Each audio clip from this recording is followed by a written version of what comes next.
गरुड़ पुराण दशम अध्याय। जन्म के बाद आत्मा को मिलने वाले 7 संकेत, चेतावनी जो जीवन बदल दे।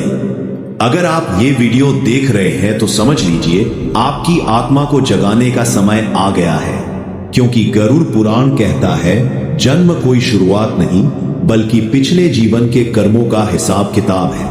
और जैसे ही बच्चा इस धरती पर आता है, ब्रह्मांड उसे 7 संकेत देता है जो अगर समझ लिए जाएं तो जीवन की दिशा बदल सकती है। मां के गर्भ की पीड़ा से बाहर निकलकर जब आत्मा एक नवजात रूप में जन्म लेती है, तब वो सिर्फ रोता नहीं है, वो रोता है बीते हुए पापों की स्मृति में और उस मार्गदर्शन की पुकार में जो उसे अगले जीवन में चाहिए। गरुड़ पुराण कहता है ब्रह्मा, विष्णु, महेश और यम चारों मिलकर आत्मा को 7 अदृश्य संकेत देते हैं ताकि वो अपने जीवन का उद्देश्य समझ सके। पहला संकेत, जन्म के समय की चीख। ये चेतावनी है कि ये जीवन आसान नहीं होगा और पहले ही दिन से संघर्ष शुरू हो चुका है। दूसरा संकेत, मां का स्पर्श।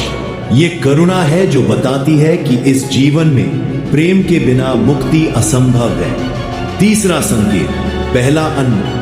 यह दर्शाता है कि संसार में तृष्णा और इच्छाएं तुम्हारा सबसे बड़ा भ्रम बनेगी। चौथा संकेत, पहला शब्द। यह ब्रह्मांड की पहली प्रेरणा जो तुम्हारी आत्मा की भाषा में बोलता है।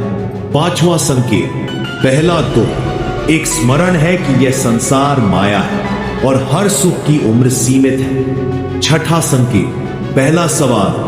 जब बालक प्रश्न करना शुरू करता है, ब्रह्मांड उसे खोज की राह दिखाता है। सातवां और अंतिम संकेत, आत्मा की पहली तड़प। जब बच्चा बिना कारण रोता है, वो रोता है उस सच्चाई के लिए जिसे उसने जन्म से पहले अनुभव किया था। लेकिन इस आधुनिक जीवन में ये सारे संकेत खो जाते हैं। माता पिता उन्हें नजरअंदाज करते हैं, समाज उन्हें दबा देता है और अंत में आत्मा फिर से भूल जाती है कि वो कौन थी, क्यों आई थी और कहां वापस जानी है।